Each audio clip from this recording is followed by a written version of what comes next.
अगर सिडको ने अपनी प्रिंसिपल एम्प्लॉयर की जिम्मेदारियों को सही ढंग से निभाया होता और संजोष महावीर और सुप्रीम इंफ्रास्ट्रक्चर इंडिया लिमिटेड के ऊपर कोई ठोस कार्रवाई की होती, आइन मजदूरों को न्याय दिया होता, तो मुझे मुख्यमंत्री आवास के सामने आंदोलन नहीं करना पड़ता। कामगार आयुक्त ने अपने जो भी उनके कायदे कानून है उसका सही ढंग से यूज किया होता, अपने कलम का सही प्रयोग किया होता, तो शायद इनको न्याय मिल गया होता और मुझे मुख्यमंत्री आवास के सामने आंदोलन नहीं करना पड़ता। खबरें जो आपको सीधे जोड़ती हैं हमसे, जिनका आपकी जिंदगी पर होता है सीधा असर, खबरों की वही तस्वीर, बिना बदले बिना डरे, जज्बा सच का लिए, सच दिखाते हैं। आज की प्रेस कॉन्फ्रेंस का उद्देश्य क्या है सर? सर्वप्रथम तो आए हुए यहाँ पर सभी पत्रकार बंधुओं का ऑल इंडिया कॉन्ट्रैक्टर एसोसिएशन की तरफ से स्वागत है। आज का प्रेस कॉन्फ्रेंस का उद्देश्य है खारघर मेट्रो।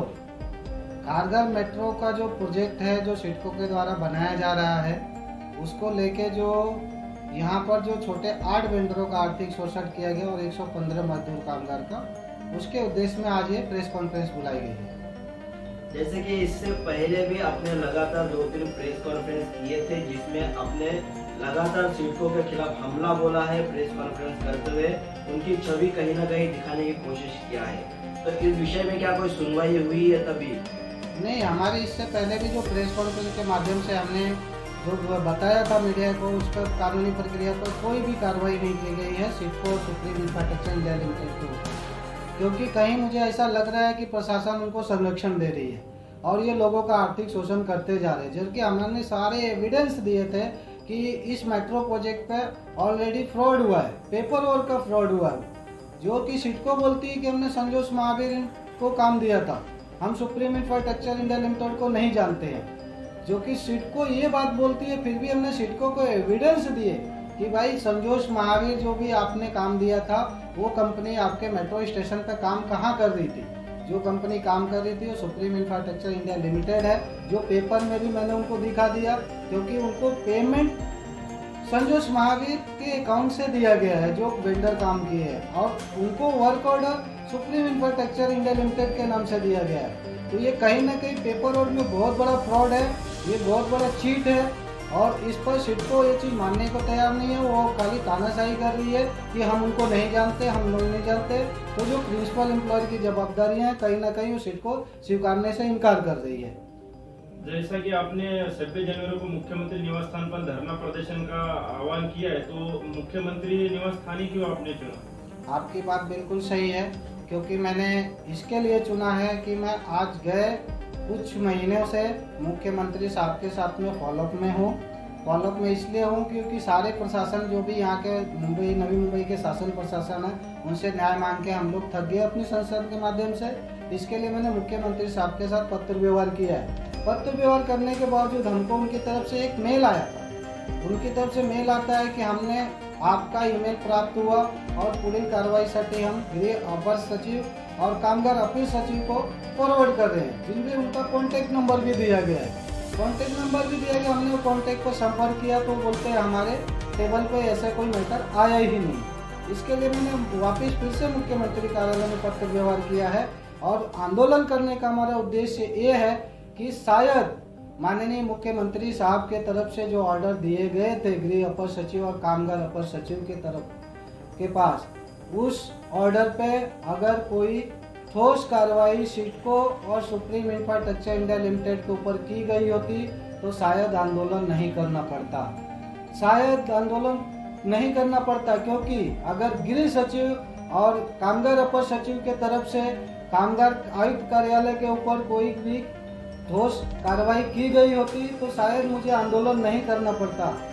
उसके बावजूद नवी मुंबई के जो पुलिस आयुक्त साहब हैं, ये हमारे बराबर लेटर उनको जाते रहे हैं। उनके तरफ से अगर सिडको और सुप्रीम इंफ्रास्ट्रक्चर इंडिया लिमिटेड के ऊपर कोई भी एफआईआर फाड़ी गई होती तो शायद मुझे आंदोलन नहीं करना पड़ता। खांडा कॉलोनी कामगार आयुक्त कार्यालय में हमने 2.5 सालों से केस फाइल किया हुआ कामगारों को लेके, उनके तरफ से शायद कोई ठोस कार्रवाई सुप्रीम और सिडको के ऊपर की गई होती तो शायद मुझे आंदोलन नहीं करना पड़ता। कहीं ना कहीं आप कहना ये चाह रहे हैं कि लाखों करोड़ों के यहाँ पे जो है हेराफेरी की गया है सिडको के माध्यम से, और इन सारी चीजों को मुख्यमंत्री से लेकर कामगार विभाग आयुक्त से लेकर पुलिस प्रशासन तक उनको सपोर्ट कर रही है, और कहीं ना कहीं उनके सहकार्य के कारण आज 2.5 से 3 साल हो चुके इस विषय को, अभी भी विषय जैसे कि वैसे धरी की धरी रह चुकी है। और आपने कहा है कि मुख्यमंत्री कार्यालय के बाहर जो आंदोलन करेंगे उसकी मुख्य भूमिका क्या होगी आंदोलन की? हमारी आंदोलन की मुख्य भूमिका यह है कि माननीय मुख्यमंत्री साहब से हमारी एक विनती भी है कि हम आपकी भावनाओं को ठेस पहुंचाने के लिए आंदोलन नहीं कर रहे। हमारा आंदोलन का उद्देश्य यह है कि हम लोगों को न्याय दे सकें, आपके तरफ से लोगों को न्याय मिल जाए। क्योंकि जो सिडको प्रशासन है वो उसकी तानाशाही इतनी बढ़ गई है, इतना ज़्यादा तानाशाही बढ़ गई है कि वो एक मुख्यमंत्री के ऑर्डर, चाहे उनके लेटर्स, कामगार उपायुक्त के लेटर्स, इनकी सबकी अवहेलना कर दी है। तो कहीं ना कहीं ये दिख रहा है कि क्या मुख्यमंत्री से ऊपर है सिडको? अगर नहीं तो माननीय मुख्यमंत्री साहब सिडको के ऊपर और सुप्रीम इंफ्रास्ट्रक्चर इंडिया लिमिटेड के ऊपर ठोस कार्रवाई करे।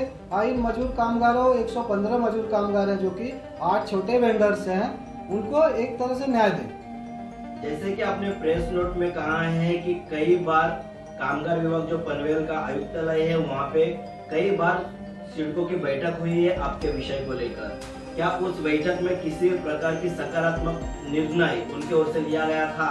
जी नहीं, कामगार उपायुक्त कार्यालय से आज तक कोई सकारात्मक निर्णय नहीं लिया गया। उसके वजह से सिडको का मनोबल और बढ़ता जा रहा है, क्योंकि कामगार उपायुक्त ये जानता है कि प्रिंसिपल एम्प्लॉयर सिडको है, लेकिन प्रिंसिपल एम्प्लॉयर की जवाबदारियां सिडको अगर लेने को तैयार नहीं है तो उनकी कार्रवाई होनी चाहिए उसके ऊपर, वो कार्रवाई वो कर नहीं रहे। शायद ऐसा लग रहा है मुझे कि कामगार उपायुक्त कार्यालय भी सिडको प्रशासन और सुप्रीम इंफ्रास्ट्रक्चर इंडिया लिमिटेड के ऊपर कोई भी कार्रवाई न करते हुए उनको संरक्षण दे रहा है। क्या इस विषय को लेकर आज तक सिडको के ओर से हो, चाहे महाराष्ट्र शासन प्रशासन के ओर से हो, जो सुप्रीम इंफ्रास्ट्रक्चर पे आप बार बार आरोप लगा रहे हो कि उनके ओर से ही ये जो सारे घोटाला है किया गया है मेट्रो प्रोजेक्ट में, क्या उनके डायरेक्टर या फिर उनके आला अधिकारी के ऊपर कोई कार्रवाई किया गया है? देखिए, जो सिडको प्रशासन है एक प्रिंसिपल एम्प्लॉयर के तौर पे है, और प्रिंसिपल एम्प्लॉयर की एक बहुत बड़ी जवाबदारियां हैं। शायद वो जवाबदारियां वो निभाई होती तो आज मुझे मुख्यमंत्री आवास पर आंदोलन नहीं करना पड़ता। सिडको ने अगर प्रिंसिपल एम्प्लॉयर के तौर पर सुप्रीम इंफ्रास्ट्रक्चर इंडिया लिमिटेड या संजोष महावीर सुप्रीम कॉन्सेंट्रियम के ऊपर अगर कोई कार्रवाई की होती तो शायद मुझे मुख्यमंत्री आवास के सामने आंदोलन नहीं करना पड़ता। ये सारी चीज़ों की जवाबदार है सिडको प्रशासन। यदि 26 जनवरी को धरना प्रदर्शन नहीं करने दिया शासन प्रशासन ने तो अगला कदम क्या रहेगा? 26 जनवरी को अगर हमको आंदोलन का परवानगी नहीं मिलता है तो हम बाकी सभी मजदूर कामगारों को लेके और छोटे कॉन्ट्रैक्टरों को लेके पैदल मार्च निकालेंगे। हम खारघर से लेके मुख्यमंत्री आवास तक पैदल मार्च निकालेंगे और रोड पर उतरेंगे। सिडको प्रशासन और सुप्रीम इंफ्रास्ट्रक्चर इंडिया लिमिटेड के खिलाफ जन जन तक की आवाज पहुंचाएंगे कि ये दोनों कंपनियों ने बहुत बड़ा चीट एंड फ्रॉड किया है और लोगों का शोषण किया है। क्या कहीं ना कहीं आपको ये नहीं लगता है कि सिडको जो संगठन है मेट्रो सिटी के नाम पर नवी मुंबई के लोगों को लुभाने की काम कर रहा है? जी हाँ, ये बहुत बड़ा फ्रॉड है। लोगों को साथ जो किया जा रहा है वो बहुत बड़ा फ्रॉड है। जनता के पैसे को बर्बाद किया जा रहा है, क्योंकि मेरे पास पेपर और में एविडेंस है जो कि सिडको के लेटर के ही हेड पे एक राइटिंग लिखा हुआ उन्होंने कि संजोष महावीर को जब भी निकाला गया तो 52 करोड़ का काम बचा था उनका। अब 52 करोड़ का काम रातों रात 126 करोड़ करके दूसरे कंपनी को दिया जा रहा है। तो कहीं ना कहीं ये जनता के पैसे की बर्बादी है, लोगों के साथ बहुत बड़ा उनकी भावनाओं के साथ खिलवाड़ है और सिडको द्वारा ही किया जा रहा है ये सब शोषण। प्रजापति जी, आप आज के प्रेस कॉन्फ्रेंस के माध्यम से कहीं ना कहीं सिडको प्रशासन पे बहुत बड़ा आरोप लगा रहे हो कि एक 52 करोड़ का टेंडर निकलता है, जब काम आधा अधूरा छूट जाता है कोरोना के बाद उसका दूसरा टेंडर उससे डबल अमाउंट का निकाला जाता है। तो कहीं ना कहीं लाखों करोड़ों की हेराफेरी जो है सिडको प्रशासन कर रही है, इस बातों से जानने मिलता है। इसमें क्या कोई एविडेंस, कोई पुरावा आपके पास है? जी हाँ, मेरे पास एविडेंस है। मैं आपके पत्र के माध्यम से उनका ही जो लेटर आया हुआ सिडको का, उन्होंने इन राइटिंग लिखा हुआ मुझे कि मैंने संजोष महावीर को जब टर्मिनेट किया काम में टाइम पर करने की वजह से, तो मेरा 52 करोड़ का काम मुझे 126 करोड़ करके दूसरे कंपनी को दिया गया। तो एक तरह का ये बहुत बड़ा मतलब देखा जाए तो आपसी विवाद है, देखा जाए तो जनता के साथ बहुत बड़ा उसकी भावनाओं के साथ खिलवाड़ है। उनके टैक्स के दिए हुए पैसे का अनयूज है, क्योंकि इतना बड़ा अमाउंट इमीडिएटली नहीं बढ़ाया जा सकता जैसे वहाँ पर बढ़ाया गया। और रह गई बात 126 करोड़ बढ़ा के देने के बावजूद भी आज 4 साल हो गए, लेकिन मेट्रो प्रोजेक्ट सिर्फ पेपरों में ही रह गया है, आज तक देखने को नहीं मिला। जैसा कि आपने कहा है कि आपको अगर न्याय नहीं मिलता है, सही उचित न्याय नहीं होता है मजदूर 105 और उनके छोटे कॉन्ट्रैक्टर को, तो आप मुख्यमंत्री कार्यालय के बाहर के लिए आंदोलन छेड़ेंगे। लेकिन आज की प्रेस कॉन्फ्रेंस के माध्यम से हम तो पूछना चाहते हैं कि क्या आपकी मांग है और किस तरह से कार्रवाई जो है इन सारे विषयों पर होनी चाहिए, क्या मांग है आपकी? देखिए, हमारी एक ही मांग है कि जो इसमें 8 छोटे वेंडर्स हैं और 115 मजदूर कामगार हैं, इनको इनका मेहनताना जो हक का पैसा है वो मिल जाए और इनको उचित न्याय मिले। जो कि फर्स्ट स्टेशन में एक मजदूर कामगार ने जो भी उसको हार्ट अटैक से ही उसकी हत्या हुई, चाहे कुछ भी बोल सकते हैं, हार्ट अटैक आने की वजह से बताया जा रहा है, लेकिन फर्स्ट स्टेशन में ही किया गया जो भी हुआ, तो इसकी जवाबदार कहीं ना कहीं सिडको है। मैं एक बार फिर से दोहरा देना चाहता हूं कि अगर माननीय मुख्यमंत्री साहब का मेल पे कामगार अपर सचिव और गृह अपर सचिव ने अगर कोई ठोस कार्रवाई सिडको के ऊपर या सुप्रीम इंफ्रास्ट्रक्चर इंडिया लिमिटेड के ऊपर की होती, तो मुझे कल 26 जनवरी जो आने वाले 26 जनवरी है उसको आंदोलन नहीं करना पड़ता। अगर सिडको ने अपनी प्रिंसिपल एम्प्लॉयर की जिम्मेदारियों को सही ढंग से निभाया होता और संजोष महावीर और सुप्रीम इंफ्रास्ट्रक्चर इंडिया लिमिटेड के ऊपर कोई ठोस कार्रवाई की होती, आइन मजदूरों को न्याय दिया होता, तो मुझे मुख्यमंत्री आवास के सामने आंदोलन नहीं करना पड़ता। कामगार आयुक्त ने अपने जो भी उनके कायदे कानून है उसका सही ढंग से यूज किया होता, अपने कलम का सही प्रयोग किया होता, तो शायद इनको न्याय मिल गया होता और मुझे मुख्यमंत्री आवास के सामने आंदोलन नहीं करना।